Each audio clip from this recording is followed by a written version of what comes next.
wabarakatuh. Innal hamdalillah nahmaduhu wa nasta'inuhu wa nastaghfiruh wa na'udzu billahi min syururi anfusina wa min sayyiati a'malina. May yahdihillahu fala mudilla lahu wa may yudlil falan tajida lahu waliyyan mursyida. Asyhadu an la ilaha illallah wahdahu la syarika lah wa asyhadu anna Muhammadan abduhu wa rasuluhu la nabi wa rasula ba'da. Allahumma salli wa sallim wa barik ala nabiyyina Muhammadin wa ala alihi wa sahbihi wa mawala wa la hawla wa la quwata illa billah amma ba'd. Bapak Ibu yang dimuliakan Allah SWT, kebersyukuran adalah sebuah keniscayaan, dan salawat serta salam semoga senantiasa tercurah ke hadirat Rasulullah SAW, berikut para keluarga, sahabat, dan para pecinta risalah dan syariat beliau hingga akhir zaman. Mudah-mudahan kita yang hadir pada kesempatan pagi hari ini bisa menjadi bagian dari golongan orang-orang yang mendapatkan syafaat beliau kelak di akhirat. Amin. Kita berharap bahwa Allah senantiasa melimpahkan tidak hanya rahmatnya tetapi hidayah dan keberkahan kepada semua kita, termasuk keluarga besar, sehingga inayahnya, iradahnya, kudrahnya, terlebih ma'unahnya untuk kita bisa menjalankan seluruh amal-amal saleh yang kita jadikan sebagai bekal menuju kepada husnul khotimah dan kelak dikumpulkan bersama keluarga di surga. Amin. Kita masuk ke bagian bab iman kepada para nabi. Saya ingin kita semua memahami tentang ibrah para nabi, mengambil pelajaran dari para nabi. Bagian yang pertama adalah bagian yang kita sadari betul bahwa beriman itu ada 6 rukunnya. Ketika dikatakan oleh Rasulullah SAW, al-iman iqraru bil lisan wa tasdiqu bil qalbi wal amal bil jawarih. Atau dalam hadis yang lain dikatakan al-iman ma'rufa bil qalbi wa qawlu bil lisan wal af'al bil akrar. Intinya sama. Iman itu tidak hanya dikenal dalam hati tetapi diungkapkan dengan lisan dan terlebih dia diamalkan dalam bentuk perbuatan. Ketika kita bicara tentang iman kepada Allah, kita sudah bahas. Kepada malaikat saya lupa, sudah belum ya? Kinerja malaikat belum ya? Ini agak lompat-lompat bahasannya. Kita sudah membahas tentang keimanan kepada kitab, dan sekarang kita mengimani para nabi. Waalaikumsalam. Begitu juga dengan nanti kita akan pelajari bagaimana beriman kepada kiamat beserta dengan qada dan qadarnya. Bapak Ibu yang dimuliakan Allah SWT, beriman kepada para nabi ini bukan hanya sekedar mengimani, tetapi diyakini sehingga kita mampu melakukan pick and apply. Pick and apply itu gimana? Kalau nabi begitu, terus kita gimana? Jadi maksud saya gini, kalau Allah Subhanahu wa Ta'ala menghadirkan kisahnya para nabi itu dengan berbagai macam episode yang ada, kira-kira apa yang kita bisa petik dan kita bisa terapkan dalam kehidupan kita? Ini yang terlebih penting menjadi bagian bahwa beriman kepada para nabi itu adalah bukan hanya beriman saja. Oh ya, ada nabi 25, udah. Tapi kalau cuma beriman saja, tapi tidak ada keyakinan bahwa kita harus menjalankan apa yang Allah SWT hadirkan dalam kehidupan mereka, maka ini bukan beriman. Karena beriman itu adalah meyakini apa yang ada yang Allah berikan kepada kita, dipelajari apa yang didatangkan kepada kita, kemudian kita menerapkan dalam keseharian. Jadi bukan hanya diimani tapi diyakini sehingga bisa pick and apply, ambil, terapkan. Apa hikmah yang bisa kita ambil dari Nabi Adam alaihissalam? Kira-kira kalau kita dengar apa ceritanya tentang Nabi Adam alaihissalam. Kalau cuman kita tahu, oh iya Nabi Adam manusia pertama, udah, habis itu apa? Kalau kemudian kita tidak mempelajarinya secara utuh, maka yang muncul adalah bagian di mana ketika kita hanya sekedar ya udah percaya aja bahwa ada nabi, habis itu apa? Nah, ini yang butuh pemahaman yang lebih konkret. Jadi kalau Nabi Adam itu kira-kira menurut bapak-bapak apa yang bisa diambil dari hikmahnya Nabi Adam? Keluar dari surga, ingetin doang. Apalagi? Banyak banget itu kalau mau dipelajari. Ternyata sekelas Nabi anaknya bunuh-bunuhan. Loh, ya kan? Ternyata sekelas Nabi masih ketipu sama iblis. Sekelas Nabi itu. Nah, apalagi mau kayak kita, jangan-jangan lebih iblis dari iblis lagi. Kalau kita kemudian tidak menerapkan kehidupan mereka. Begitu juga dari Nabi Nuh. Apa yang kita bisa pelajari? Nah, kalau kita tidak pernah mempelajari ayatnya, tidak pernah mempelajari kisahnya, tidak pernah membaca Sahihul Qasasnya, bagaimana kita bisa mengambil pelajarannya? Dari Nabi Lut, lagi marak sekarang nih, LGSP. LGSP atau LGBT? Lagi dirubah sama MUI jadi LGSP. Lesbi, gay, sodomi, dan pencabulan. Dirubah jadi LGSP. Baru usulan sih. Dari Nabi Ayub apa yang kita bisa pelajari? Sakit-sakitan. Udah. Nah, kan pelajaran itu jadi penting gitu. Bagian mana yang kita bukan mereka, tapi maksud saya gini, pengalaman-pengalaman semu itu harus bisa jadi pembelajaran buat kita. Fir'aun kan kurang ajar banget, ya nggak usah ditiru.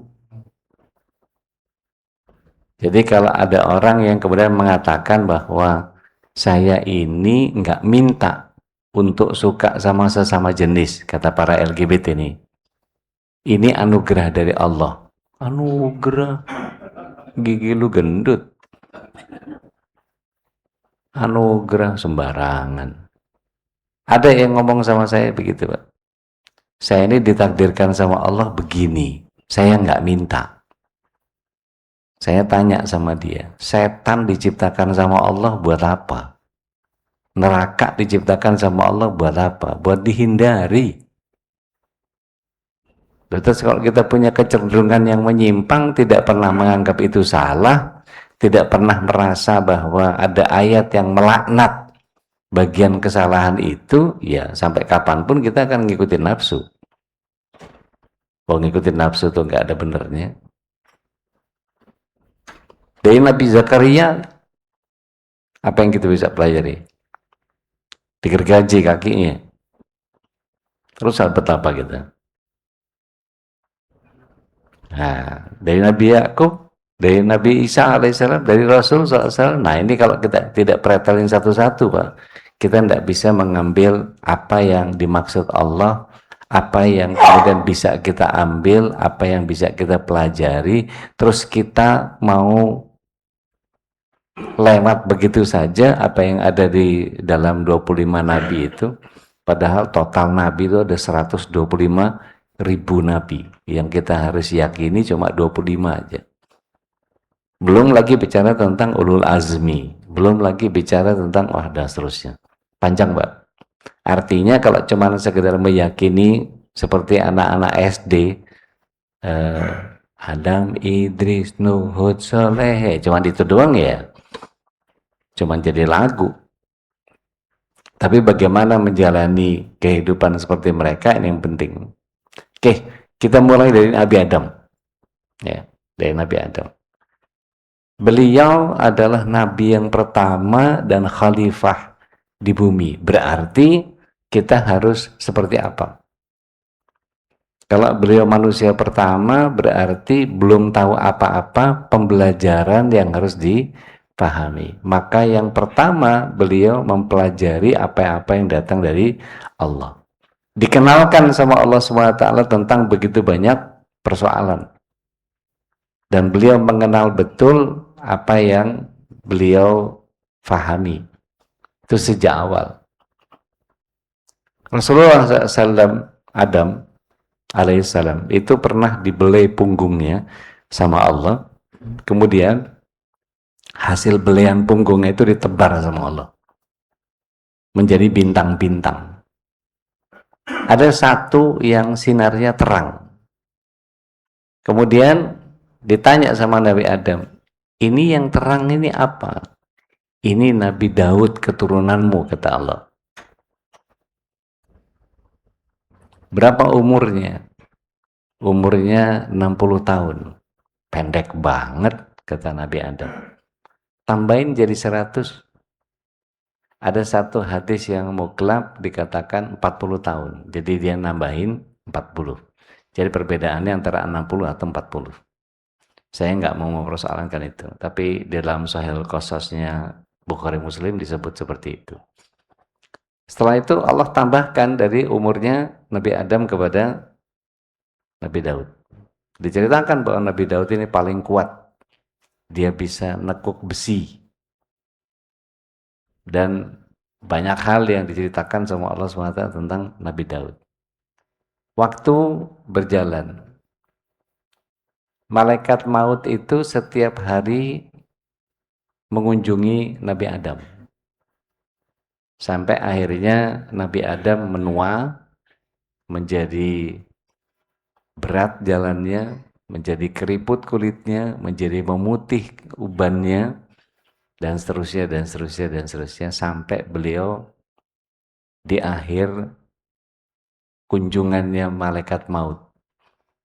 Maka ditanya ketika malaikat maut mengunjungi beliau, ditanya, ini kunjungan harian atau kunjungan akhir? Kata malaikat maut, ini kunjungan akhir. Maka dikatakan, kan waktu saya masih panjang.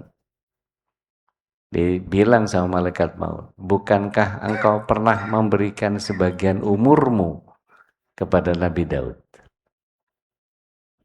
Ingat nggak bahwa dulu kamu pernah meminta untuk memberikan umurmu kepada Nabi Daud sehingga genap 100.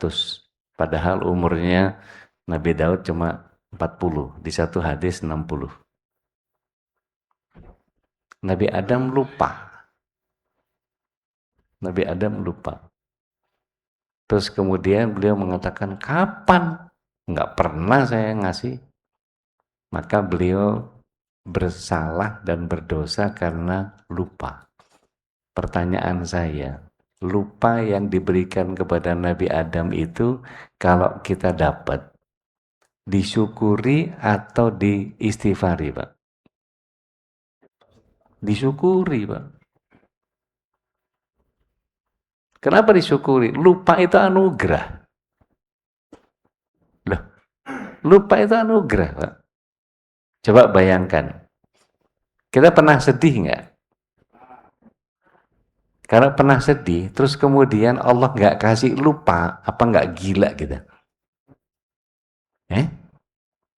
Sedih aja terus bawaannya. Stres, Pak. Alhamdulillah Allah kasih lupa, sehingga kita tidak terlalu berlarut-larut dalam kesedihan. Begitu juga dengan kegembiraan. Pernah nggak kita ingat sesuatu yang membuat kita geli terus kita ketawa sendiri gitu? Coba nggak dibikin lupa, apa nggak ketawa-ketawa sendiri gitu kayak orang gila? Maka lupain anugerah, Pak. Tapi kalau kemudian kita menyengaja, ya menyengaja, nah itu jadi lain cerita. atau kita tidak mau berupaya untuk mengingatnya. Contoh ayat, nggak ada keinginan untuk ngafal. Ada yang ngaku, saya mau sih ngapal Ustaz, cuman udah setua ini kayaknya udah telat ngapal, udah kebanyakan dosa. Nambahin hafalan, nambah 4 hilang 16. Gimana ceritanya? Maka bagian ini kita harus mempelajari apa yang datang daripada Nabi Adam. Diciptakan dari tanah lalu diajari nama-nama, diuji dengan larangan mendekati pohon. Kata Allah, makanlah apa yang ada di surga ini. Padahal surga itu luasnya seluas langit dan bumi. Bapak Ibu yang dirahmati Allah SWT, langit dan bumi itu jaraknya, kalau saya belajar astronomi dari Ustadz Hendro Stianto, dikatakan bahwa beliau S2 astronomi di ITB, beliau 15 tahun di Bosha. Kalau ada yang mau ke sana di Imah Noong di Lembang sana, saya kasih nomornya. Saya lagi promosi jam mataharinya beliau. Kalau ada yang mau, kasih saya 750.000 nanti diinstal sama dia. Asal kena matahari semua, jadi ngeliatin mataharinya, ada jam mataharinya bisa dipasang. Kalau Azumar mau punya gitu, mungkin bisa dipasang di dekat lapangan. Beliau katakan bahwa jarak langit dan bumi itu point to point sekitar 200.000 parsek. 1 parsek itu jaraknya sekitar 1,37 triliun kilometer cahaya. Terus gimana ngitungnya itu? Hitung sendiri aja udah. Kalau ada kalkulator mungkin dimiringin gitu, mungkin masih nggak ketemu itu. Masukin angka, keluarnya huruf E. Bukan error, Pak. Itu eksponensial, Pak. Ketidakmampuannya kalkulator untuk ngitung. Tak terhingga. Eksponensial. Nah, jarak itu, kebayang nggak sama kita? Seluas itu surga, sebanyak itu makanan, iblis itu bisa cuman fokus kepada satu yang dilarang. Artinya gini, kalau bayangan kita gini, Pak. Ada yang pernah suka sama soto Betawi? Nah, kalau kita cari soto Betawi itu di Probolinggo, kira-kira nemu nggak? Ngapain nyari soto Betawi di Probolinggo? Ada yang enak. Pasti manis, banyakkan kecap. Yang kita cari di mana? Ya di Betawi lah. Kemudian ada promosinya, ternyata ada soto Betawi yang enak di Pondok Pinang. Ada yang pernah nyoba nggak? Sambung Nikmat. Jadi kalau kita masuk ke Pondok Pinang, sebelah kanan, itu warungnya putih, jam 2 udah habis. Coba kalau ada yang punya HP, coba cari soto Betawi Sambung Nikmat Pondok Pinang. Wah, itu langsung ada ratingnya berapa segala macam, itu 4,7 lebih itu. Semua mengatakan bahwa enak.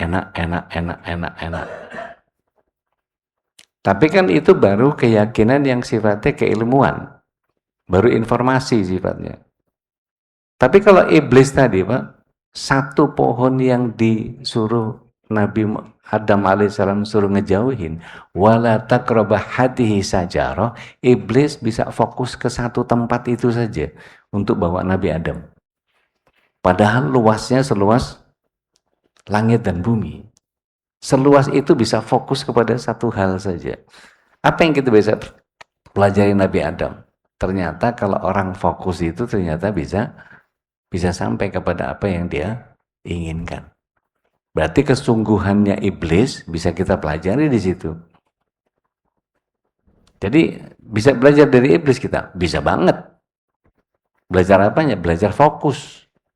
Belajar apa? Belajar sabar. Belajar apa? Belajar konsisten. Iblis itu Pak, kerjaannya nggak bisa sekarang nanti, nggak bisa nanti entar, nggak bisa entar besok, nggak bisa besok lusa, nggak bisa lusa pekan depan, nggak bisa pekan depan minggu depan, nggak bisa 2 pekan lagi terus Pak, bulan depan, nggak bisa bulan depan tahun depan. Udah kayak lagu tuh.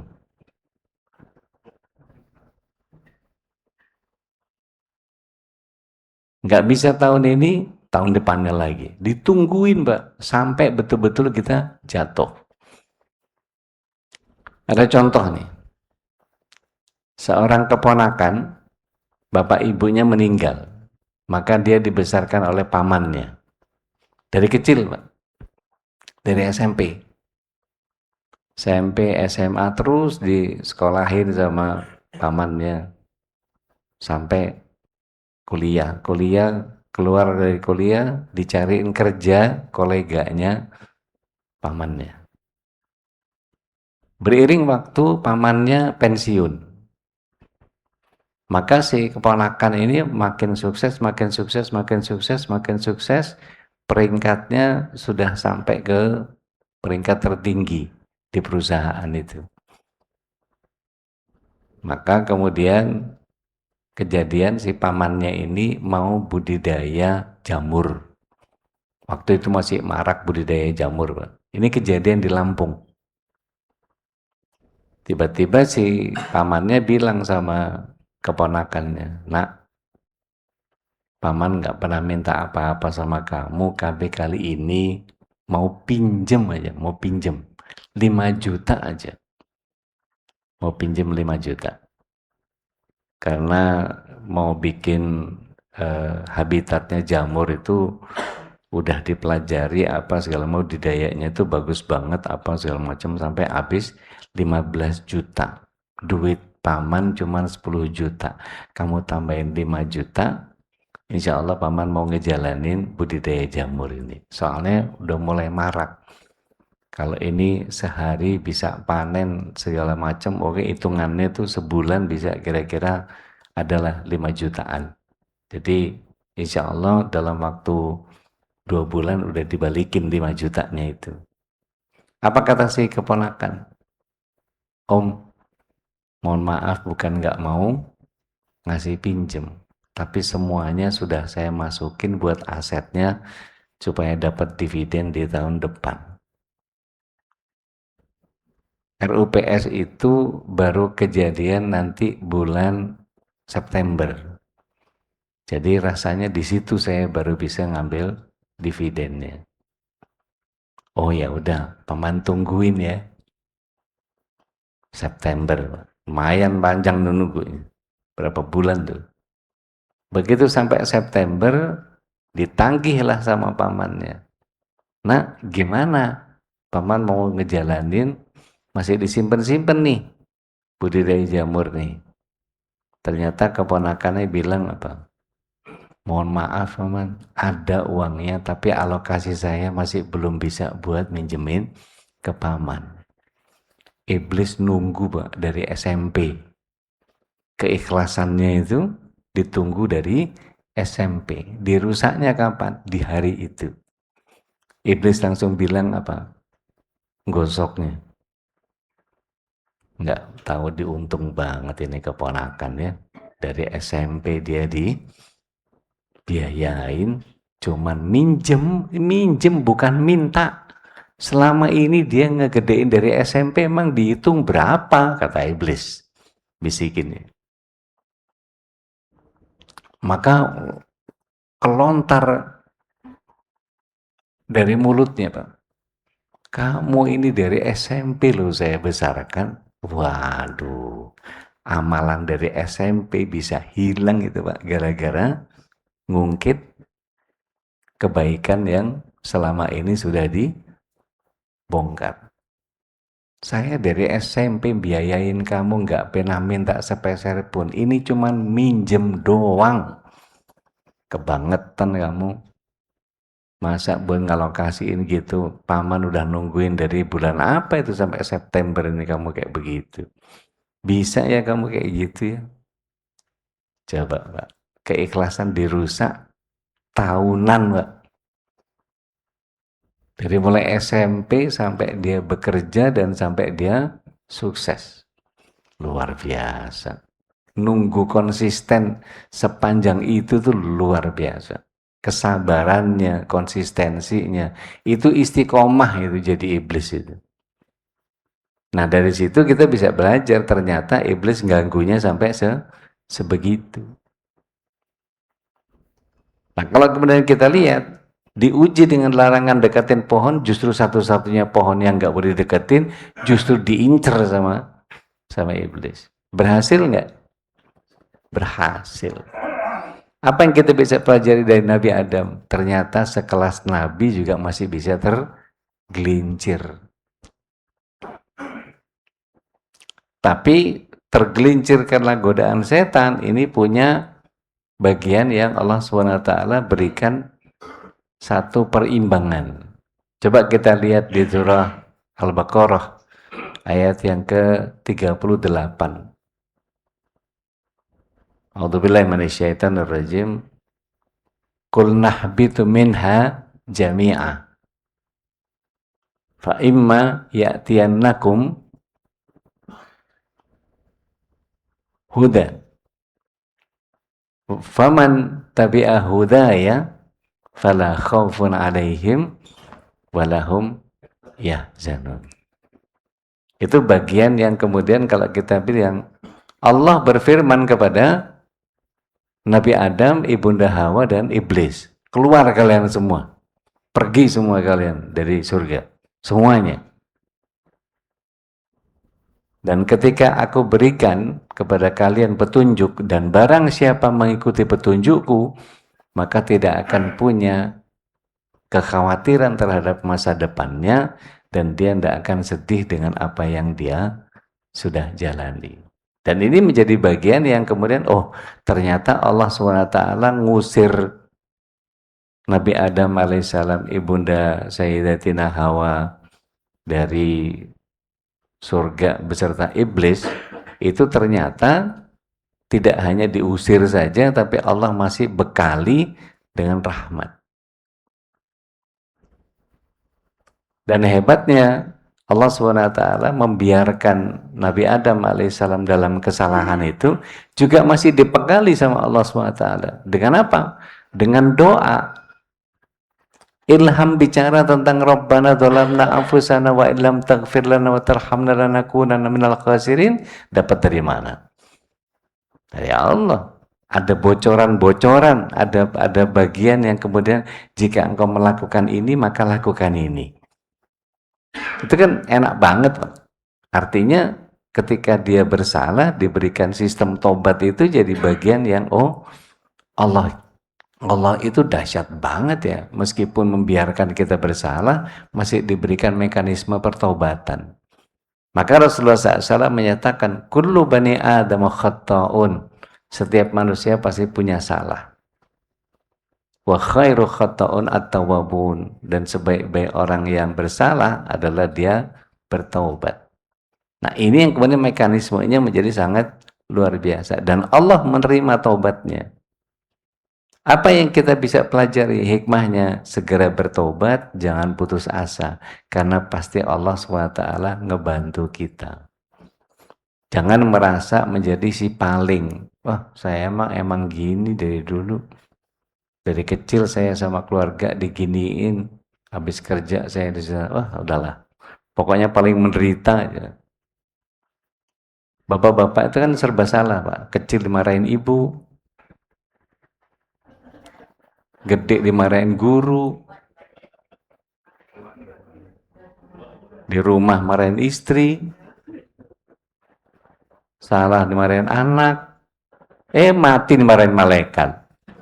Coba, apa enggak salah semua itu? Enggak juga Pak ya? Cuman diomelin doang ya. Nah maka dari Nabi Adam kira-kira apa yang kita bisa pelajari? Menyegerakan pertobatan. Mari kita lihat di surat 3 ayat yang ke-133. Di sana Allah SWT menyatakan, a'udzubillahi minasyaitonirrajim, wasari'u ila maghfiratin min rabbikum wa jannah arduhas samawati wal ard uiddat lil muttaqin. Disebut sama Allah SWT, bersegeralah kamu kepada ampunan yang datang dari Tuhanmu dan surganya yang luasnya seluas langit dan bumi, yang disediakan buat orang yang bertakwa. Disebut di ayat 134-nya, yang bertakwa yang seperti apa? Alladzina yunfikuna fisyarra'i wal dharra wal kadhiminal ghaidh wal afina 'anil nas. Wallahu yuhibbul muhsinin. Orang yang bertakwa itu yang seperti apa? Yang dia menafkahkan harta di kala apapun. Punya duit sedekah, nggak punya duit sedekah. Entah dengan harta, entah dengan ide, entah dengan sumbangsi, entah urun saran, atau urun rembuk. Sekedar nggak ganggu atau membahagiakan saja sudah cukup. Dan orang yang dia mengelola emosinya, meregulasi permasalahannya, maka dia mampu menahan dirinya untuk tidak gampang marah, untuk tidak gampang sumbu pendek.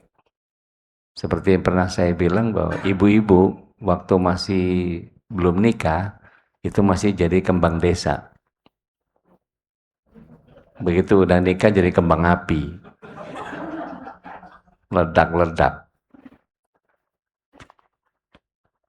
Maka kalau kita perhatikan Panglima Besar Sudirman, Allahyarham, Al-Mukarram Al-Muhtaram, itu beliau itu dai yang berjuang. Ginjalnya tinggal satu, paru-paru apa ginjal kalau nggak salah, paru-paru ya, tinggal sebelah. Saya ingat entah ginjal atau paru-paru itu, saya lupa. Nanti bisa dipelajari lagi. Beliau itu punya satu teknik perang yang masuk ke The Art of War-nya Sun Tzu. Kalau kita baca buku The Art of War, itu ada namanya teknik gerilya. Gerilya itu yang punya Panglima Besar Sudirman. Beliau pernah menyatakan bahwa kalau masih ingat di era sekarang itu ada satu penafsiran beliau tentang ayat 134 di surah Ali Imran itu, yaitu apa? Bahasa yang kita kenal dengan aman terkendali. Aman terkendali itu istilahnya Panglima Besar Sudirman. Aman terkendali. Jadi kalau kita aman dari sisi hati kita, pasti kita mampu mengendalikan emosi kita. Nah, itu tafsiran daripada surat 3 ayat 134-nya Panglima Besar Sudirman, aman terkendali itu, Pak. Dari surat Alfin An-Nas, ya, wal kadhiminal ghaidh tadi. Kemudian masih dijelaskan oleh Allah SWT di ayat 135-nya, surat yang ketiga. Walladzina idza fa'alu fahisyata aw dzalamu anfusahum dzakarullah fastaghfaru lidzunubihim. Al-ayat. Dan orang yang bertakwa itu adalah ketika dia melakukan perbuatan keji atau dia melakukan dosa kolektif, baik yang dia salahnya diri pribadi sendiri, zalim, atau fahisyah. Fahisyah itu dosa yang merembet, ngajak orang. Fahisyah itu apa? Misalnya zina. Zina itu kan tidak bisa sendiri, harus ada orang lain. Suap, gibah, riswah, dan seterusnya. Itu melibatkan orang lain. Jadi dosanya dosa kolektif, nggak cuma dia sendiri. Kalau zalim kan mungkin iri, dengki, riya, ujub, sum'ah, itu zalim. Nah, ini baik zalim maupun fahisyah. Jadi yang dosanya sendiri maupun yang merembet ke orang lain. Barang siapa melakukan itu, kata Allah, dan dia ingat Allah, cepat-cepat istighfar, itu mekanisme yang kemudian kita bisa pelajari dari Nabi Adam alaihissalam. Ini menjadi bagian yang kemudian pertobatan itu begitu luar biasa. Jadi orang bertakwa itu bukan yang nggak keluar dari masjid melintir tasbih sampai dedel, enggak, bukan itu, Pak.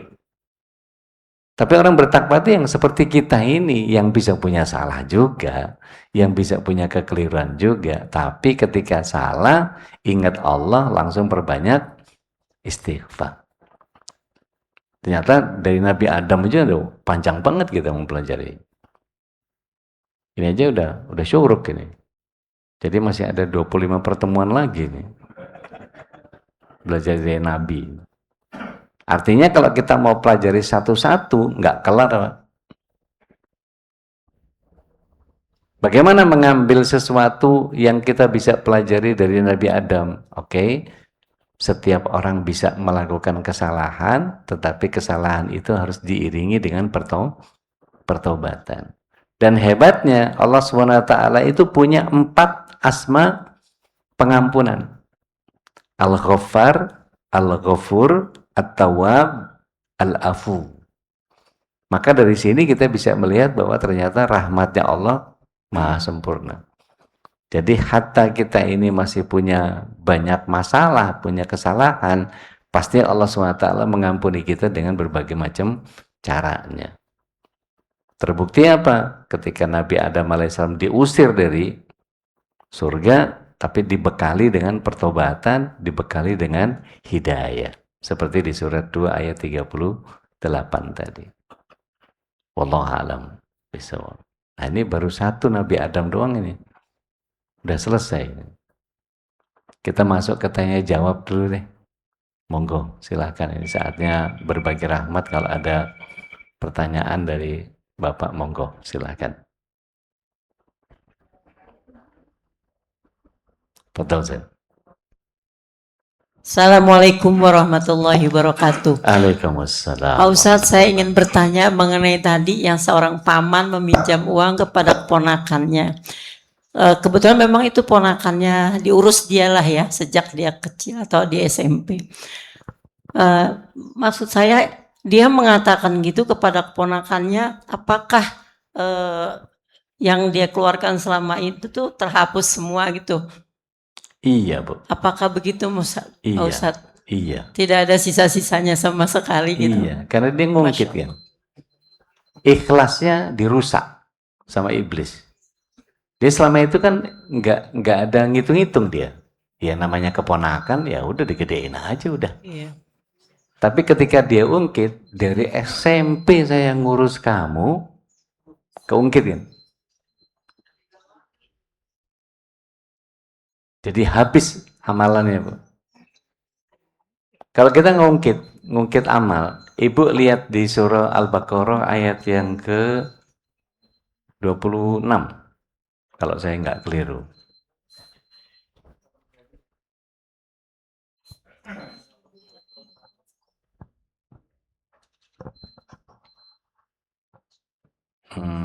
Sebentar. Kayaknya keliru. Sebentar. Saya kalau lupa itu suka nggak inget ya.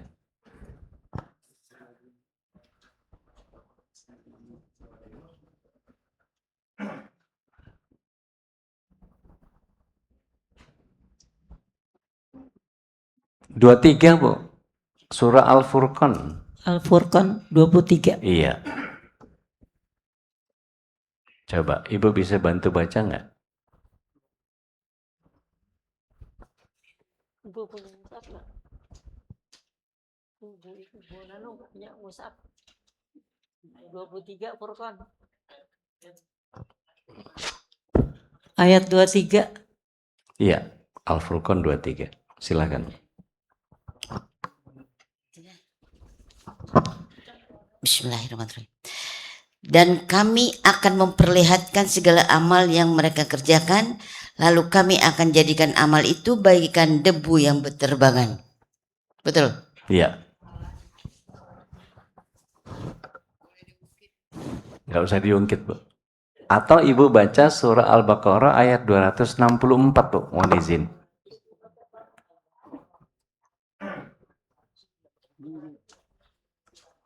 Al-Baqarah 264. 264. Iya. Iblis itu mainnya begitu, Bu. Iya. Coba, ada yang bantu surat Al-Baqarah ayat 264 tuh? Bismillahirrahmanirrahim. Sesungguhnya pada penciptaan langit dan bumi, pergantian malam dan siang, kapal yang berlayar di laut dengan 264. Ya ayyuhalladzina amanu. Bismillahirrahmanirrahim. Wahai orang-orang yang beriman, Ya. janganlah kamu merusak sedekahmu dengan menyebut-nyebutnya dan menyakiti perasaan penerima, seperti orang yang menginfakkan hartanya karena ria, pamer kepada manusia, dan dia tidak beriman kepada Allah dan hari akhir. Perumpamannya, orang itu seperti batu yang licin yang di atasnya ada debu, kemudian batu itu ditimpa hujan lebat, maka tinggallah batu itu licin lagi. Mereka tidak memperoleh sesuatu apapun dari apa yang mereka kerjakan, dan Allah tidak memberi petunjuk kepada orang-orang kafir. Begitu, Ibu. Begitu ya. Batu licin, ada tanah, kena hujan, selesai. Hapus. Gara-gara dia ngomong dari SMP saya gedein kamu. Padahal kalau hitung-hitungan dari SMP itu kira-kira banyak gak yang dikeluarin? Banyak banget. Kira-kira lipatan ganda pahalanya banyak gak? Banyak banget. Hilang gara-gara ngungkit. Waliyadzubillah. Nah dari Nabi Adam saja bisa belajar begitu kita. Baru satu Nabi. Masih ada 24 pertemuan lagi. Gitu Ibu. Iya, terima kasih Pak Dengan Ustadz. senang hati. Assalamualaikum warahmatullahi wabarakatuh. Tadal. Ini iblis itu Ustaz, kan waktu ketika Allah murka dengan iblis itu belum diusir dari surga. Belum diusir dari surga, karena dia masih berkeliaran di surga. Ya. Tapi ketika Nabi Adam kan langsung berbuat salah, langsung diusir sama Allah. Yang kedua, iblis ini turunannya tuh termasuk yang masih hidup sampai akhir nanti ya. Nah ini yang kedua ini. Apa hanya iblisnya aja? Apa termasuk golongan jin, golongan iblis ini? Baik. Nah, yang ketiga tadi pertanyaan tadi, kalau sekiranya yang gerendangi dalam hati, yang tadi, ya, kalau tidak terucap, itu gimana hukumnya Ustaz? Baik. Bismillah. Salatu wassalamu ala rasulillah. Yang pertama tadi apa? Iblis itu masih berikan di surga setelah Nabi Adam diusir.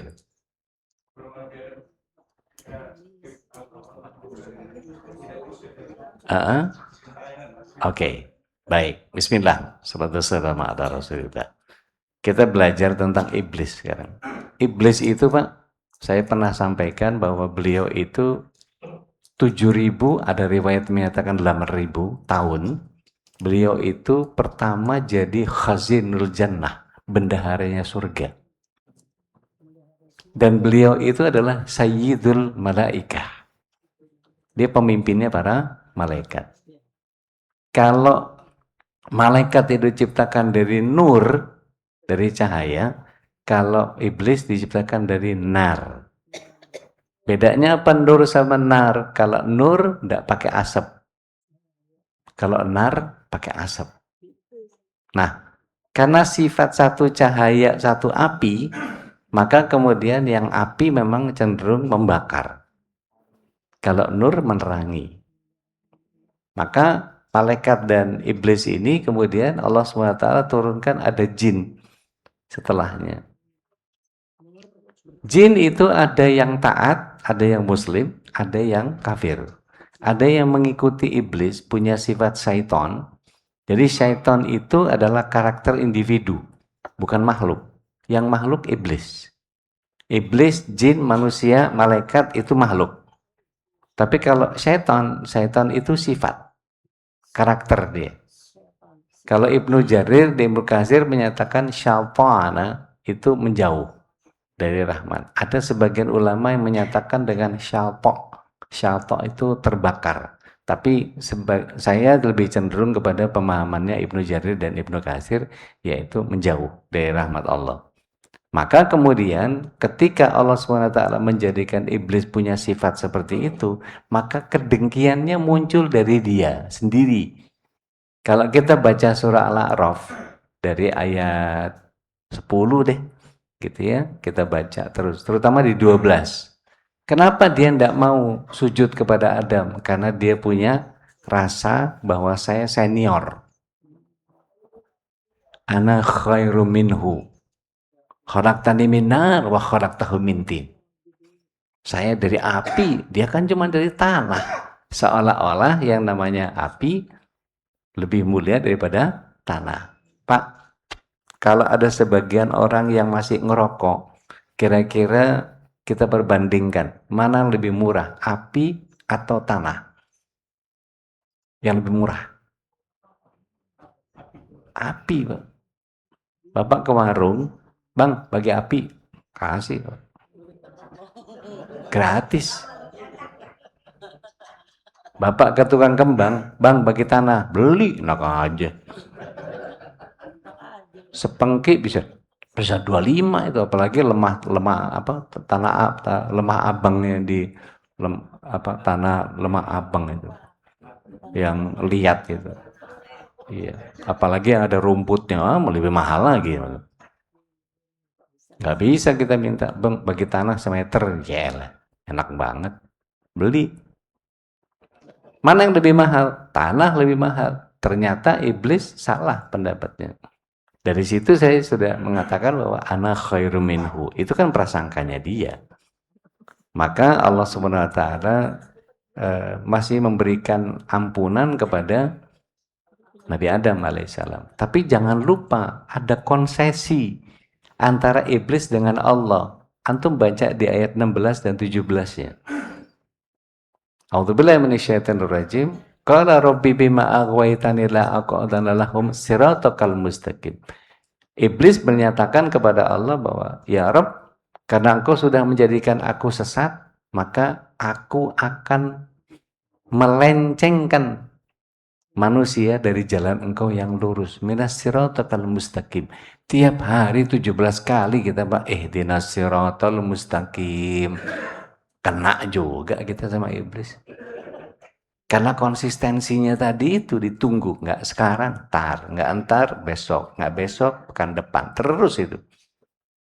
Yang di Lampung tadi berapa tahun itu nungguin dari SMP sampai begitu konsisten dia nungguin. Luar biasa. Itu contoh yang konkret itu. Perhatikan nih, ada orang tua gedein anak, terus anaknya begitu nggak berbakti, muncul apa lisannya bapak ibunya? Saya ini udah gedein kamu dari kecil. Mulai itu. Amal ibadah habis itu semua. Padahal mestinya dia dapat begitu banyak pahala. Gara-gara nggak bisa nahan diri untuk nyerocos atau ngerendeng doang. Kalau ngerendengnya diiringi sama istighfar, balik ke surat 3 ayat 135 lagi. Ketika dia punya salah, ingat dosa, cepatin istighfar.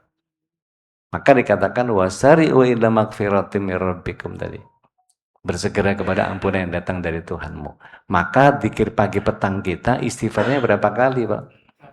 200 pagi, 100 sore, 100. Coba.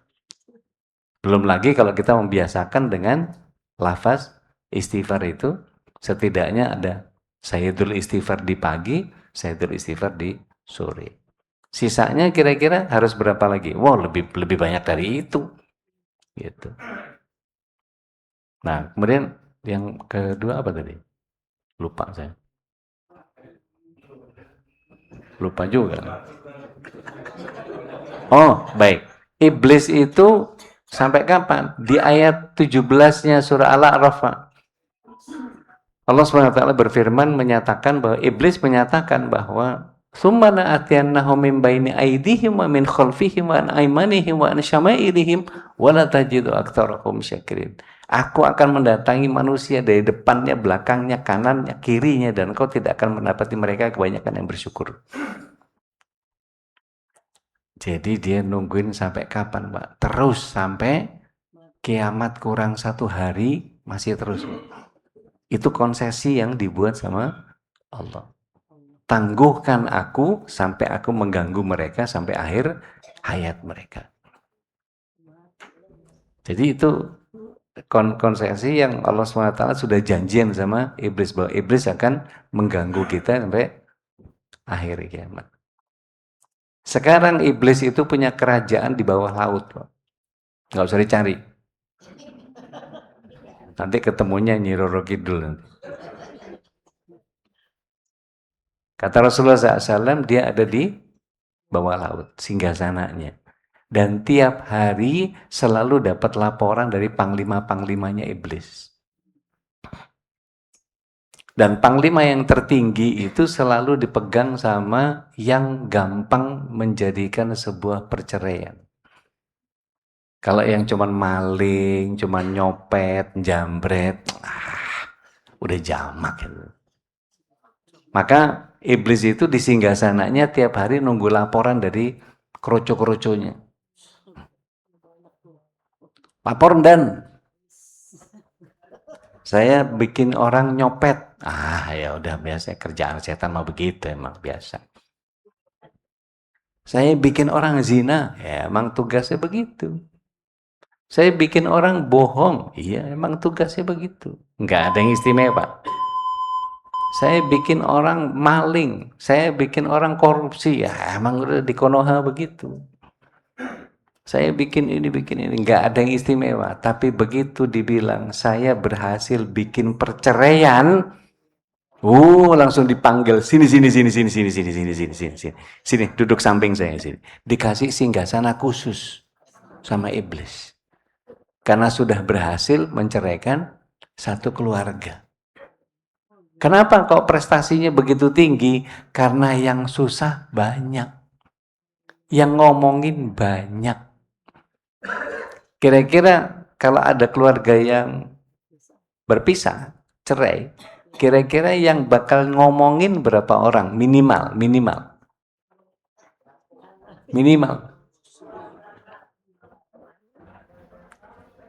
Berapa orang yang bakal ngomongin? Kalau dia punya anak, minimal anaknya jadi korban.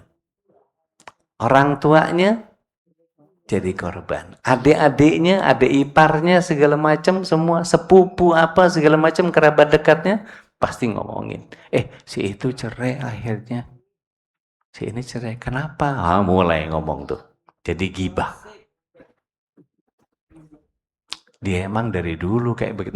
Udah ketambahan macam-macam itu udah. Emang dari awal aku udah nyangka. Udah tuh ketambahan terus tuh. Terus saya tambah-tambahin. Apalagi banyak orang Jawa kayak tukang jamu, nambahin ini, tambahin ini. Tambahin kencur, tambahin kunyit, tambahin sambiloto, tambahin brotowali, paitan, wis macem-macem. Jadi jamu. Habis itu apa? Yang jadi masalah? RT-nya ngomongin nggak? Ngomongin karena statusnya harus bisa. Kalau masih serumah bakal jadi omongan nggak? Rame lagi, Pak. Terus itu panjang merembet kemana-mana. Terus itu. Makanya perceraian itu menjadi sangat prestati menurut kalangan iblis. Dan itu terus, Pak, dilakukan. Terus dia punya tentara dari golongan jin. Nah, jinnya macam-macam, Pak. Kalau kita membahas tentang jin nanti ada bagiannya. Kita bahas. Karena itu bagian dari akidah tauhid kita juga. Ada namanya, Pak. Ada jin yang namanya The Asim. The Asim itu biasanya itu yang suka ngefitnah. Begitu HP-nya suami bunyi, tinit, dilihat. Siapa tuh yang ngirim?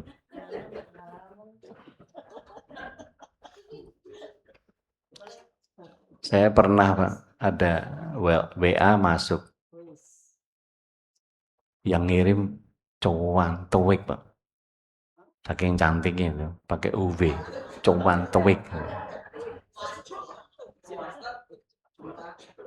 Assalamualaikum warahmatullahi wabarakatuh. Pak Ustadz, apakah bisa mengisi hati ini?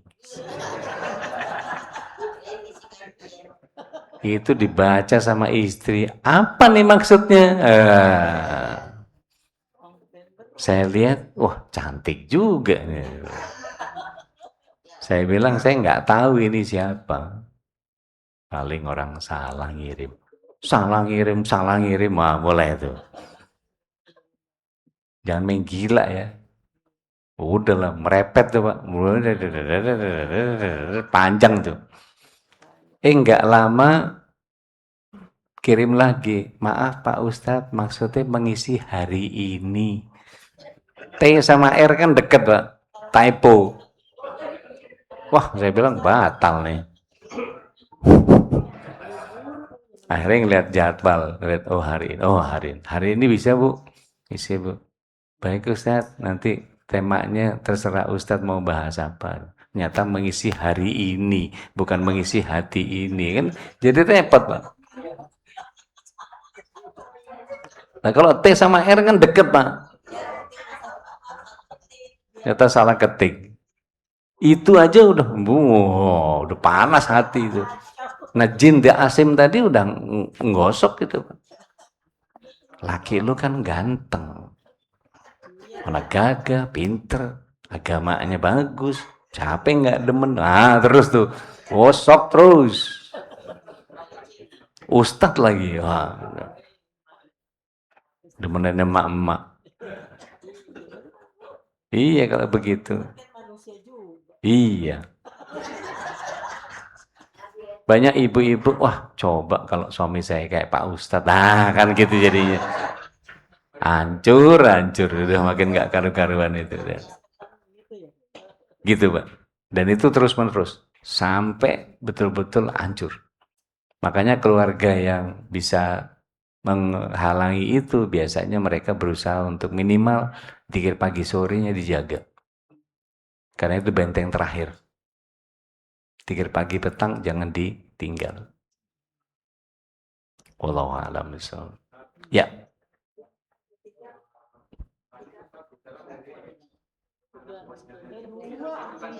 Ya.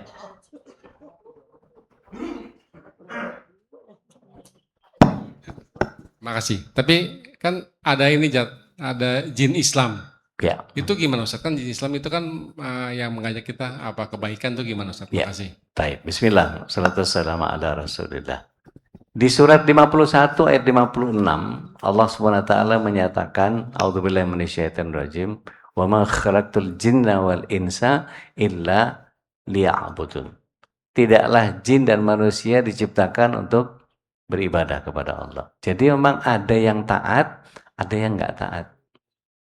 Dan kalau antum lihat surat 6 ayat 112, ada nggak? Surat 6 ayat 112.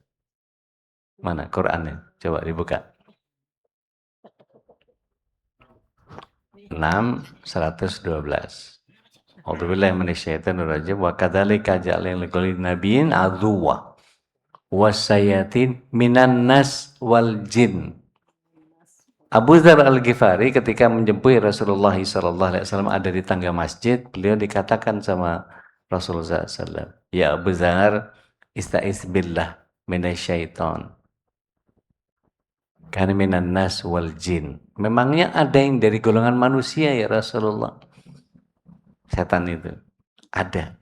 Maka surat 6 ayat 112 tadi, setan itu musuh-musuhnya Nabi dari kalangan manusia dan jin. Tugasnya ngapain katanya di situ? Membisikkan tipuan-tipuan kepada sebagian dari mereka. Jadi kemudian apa yang dikerjakan sama jin dan manusia itu, ya kita sering baca surah An-Nas. Yuwaswisu fisudur minal jin wan nas. Nggak usah lihat kiri kanan, ini manusia semua ini. Maksud saya gini, kalau urusan sama setan yang sifatnya jin, gampang Pak. A'udzubillahi minasyaitonirrajim. Hilang. Lah, kalau yang modelnya manusia repot Pak. Kita a'udzubillahi minasyaitonirrajim, dia assalamualaikum. Habis itu apa? Ngomongin orang. Nah, mulai deh. Menghasut apa segala macam. Bentar-bentar Prabowo gimana Prabowo? Bentar-bentar Jokowi gimana Jokowi? Karena setan itu begitu kerjanya, Pak. Ngomongin orang aja.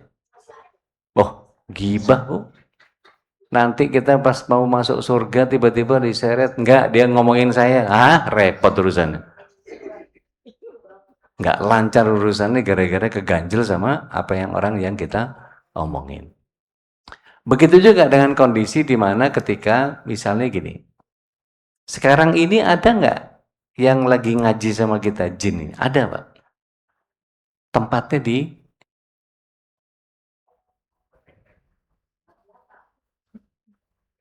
hubungan masjid. Kalau ada kubah. Mereka selalu ngaji sama kita karena dia Islam. Dia ikut Al-Quran juga, dia taat, dia senang ngaji gini Pak. Alhamdulillah nggak kelihatan Pak.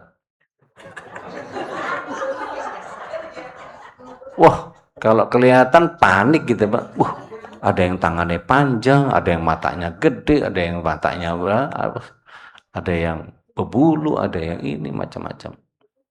Waktu zaman Rasul SAW mereka berinteraksi hidup. Ketemu sama Rasulullah SAW. Dan bahkan ada yang suka nyolong kurma, itu ditangkap sama para sahabat ketika itu ya. Ketika itu, di zaman itu. Dan Rasulullah SAW pernah dikunjungi sama jin dari kaum Nasibin. Kalau ada yang pernah umroh, itu ada masjid jin dan masjid pohon. Nah itu kisahnya di situ. Mereka datang ke Rasulullah SAW, kemudian bertanya, apakah engkau Rasul? Ya, aku Rasul. Tunjukkan kepada kami kalau memang kamu Rasul. Maka pohon itu dipanggil sama Rasulullah SAW. Ya sajarah ta'al. Keluar pohon itu.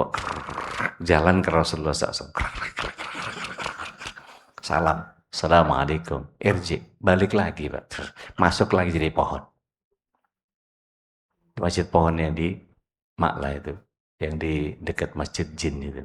Jadi ada masjid jin, ada masjid pohon itu ada pada depan. Gitu. Kalau masjid kucing itu omongannya orang Indonesia itu masjid kucing. Karena banyak kucing di luarnya jadi masjid kucing gitu. Orang Indonesia kan ada-ada aja. Padahal dulu itu masjid Ar-Royah, masjid bendera. Nah, hal-hal yang begitu terus terjadi. Dan anak turunnya ya para jin itu karena iblisnya cuma satu. Nah, jin ada yang muslim, ada yang kafir. Yang masuk ke anak-anak kesurupan segala macam itu banyak yang kafir. Ada juga yang muslim. Saya sering ngeruqyah, kalau suruh mereka keluar itu ditanya, kamu muslim bukan? Muslim. Keluar kamu, nggak pantas kamu di sini. Maka larinya ke atap masjid.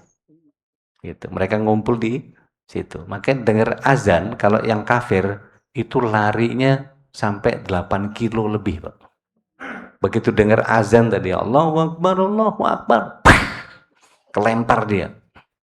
Bahkan ada yang sampai dalam riwayatnya itu lari terkentut-kentut. Lompatnya itu sampai 8 kilo, Pak.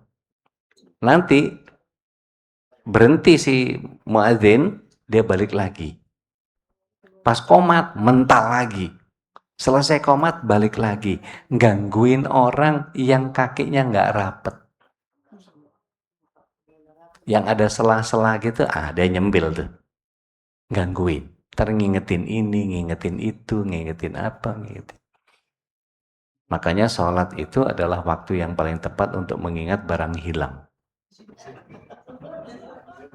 keinget ini, keinget itu, apa segala macam. Itu karena nggak mau rapat itu kakinya. Gitu. Wallahu a'lam bishawab. Nah, antum bisa baca beberapa ayat yang Allah SWT menyatakan, ya ma'syaral jinni wal ins. Itu banyak sekali ayat-ayat yang menyatakan wahai jin dan manusia. Karena kedudukannya sama, jin itu sama manusia. Bahkan dulu Pak siapa? A.S. Hikam pernah mempelajari teknologi yang dimiliki oleh jin untuk kemudian diadopsi kepada teknologi yang dipakai sama manusia. Nggak boleh, Pak. Al-Quran sudah memperingatkan itu. Di surat 72 ayat 6 menyatakan bahwa a'udzubillahi minasyaitonir rajim wa annahu kana rijalun minal ins ya'uduna birijalin minal jin fazaduhum rahaqqa. Kalau ada manusia yang minta tolong sama jin, maka tambah dosa, tambah sesat.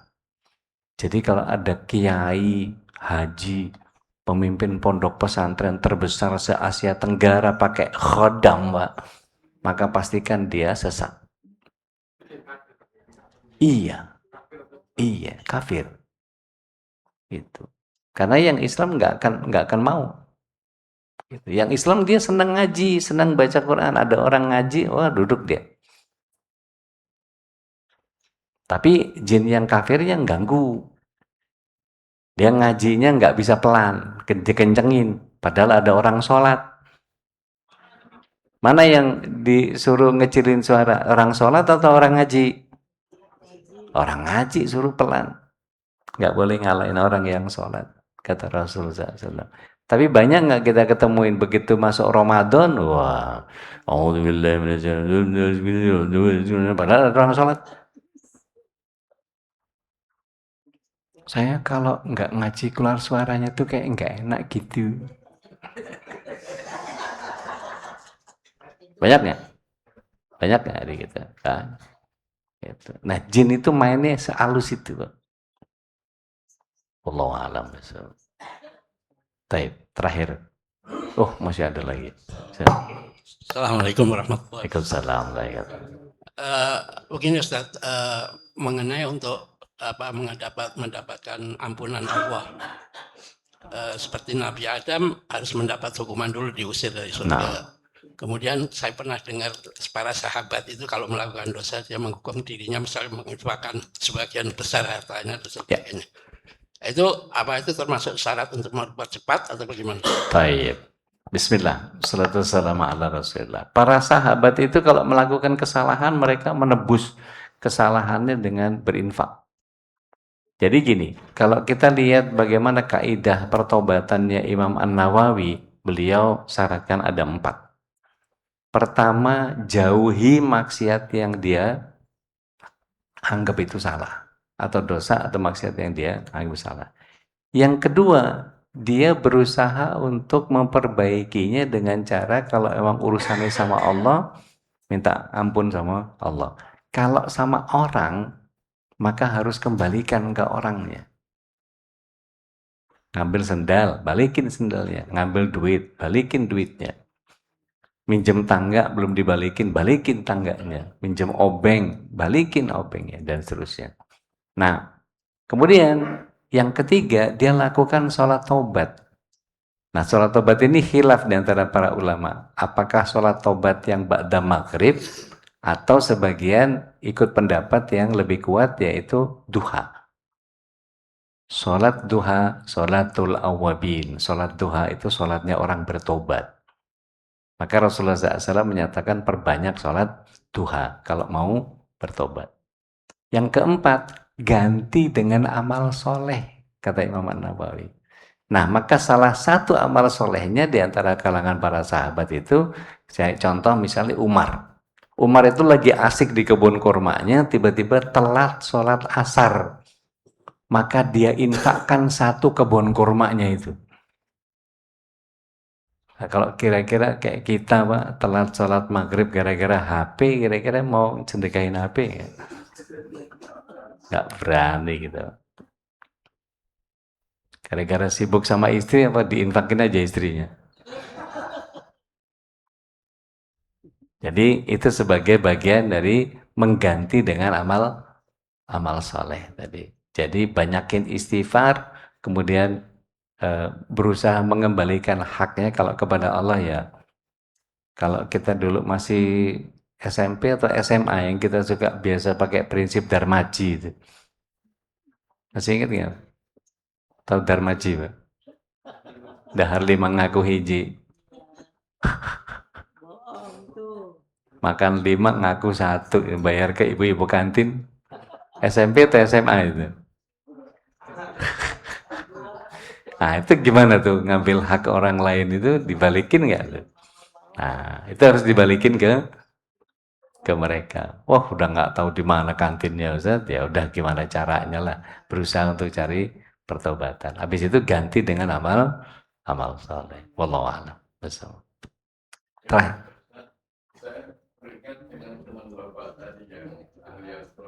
Ya. Dia tahu nggak Pak, secara keterampilannya apa Ustaz luas tadi? Karena teman saya di Amerika udah nanya ke NASA nggak bisa jawab. Luas tadi,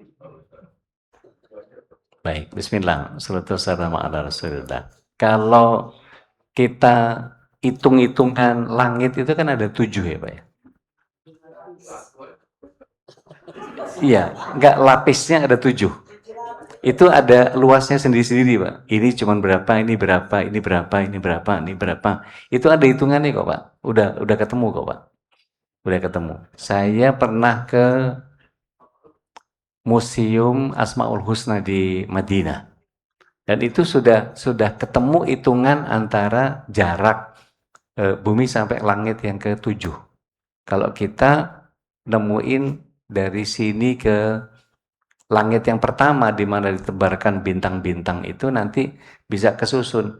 Kita ini ada di gugus Bima Sakti, ada di sabuk Orion, nanti dimasukin lagi ke satu tetangga kita namanya Andromeda. Nah itu ada hitungannya semua Pak. Udah ada hitungannya semua. Dan itu kalau mau dicari di googling, di ChatGPT sudah ketemu Pak. Ya. Nah tinggal kita mau nentuin langit yang mana. Langit pertama, langit kedua, langit ketiga, langit keempat, langit ketujuh. Gitu. Itu ada tahapan masing-masing. Rata-rata jarak antara langit ke langit itu sekitar 400.000 parsek. Yang tadi saya bilang 1 parseknya antara 1,37 triliun kilometer cahaya. Yang 1 detik cahaya itu panjangnya 300.000 kilometer. Ya tinggal ngitung aja. Insyaallah. Baik, wallahu a'lam, ini baru Nabi Adam ya. Insyaallah masih ada 25 pertemuan lagi, kita ketemu di bulan-bulan yang akan datang. Pak Nanang tinggal ngitung aja. Tinggal ngurangin satu-satu. Insyaallah ada beberapa nabi yang tidak terlalu kita kenal kayak Eliasa itu apa saja isinya, kabarnya juga tidak terlalu banyak. Mungkin kita bisa singkat jadi 2 atau 3 nabi sekaligus dalam beberapa kurun nanti. Tapi saya kepengen kita semua mempelajari dari apa yang datang dari para nabi itu, kita ambil dan kita terapkan ke dalam kehidupan kita. Wallahu a'lam bishawab. Kita tutup dengan hamdalah. Alhamdulillahirabbil alamin. Subhanaka Allahumma bihamdik, asyhadu an la ilaha illa anta, nastaghfiruka wa natubu ilaik. Alafu minkum wastaghfirullahaladzim wa sallallahu ala nabiyina Muhammadin wa ala alihi wa sahbihi ajmain. Assalamualaikum warahmatullahi wabarakatuh.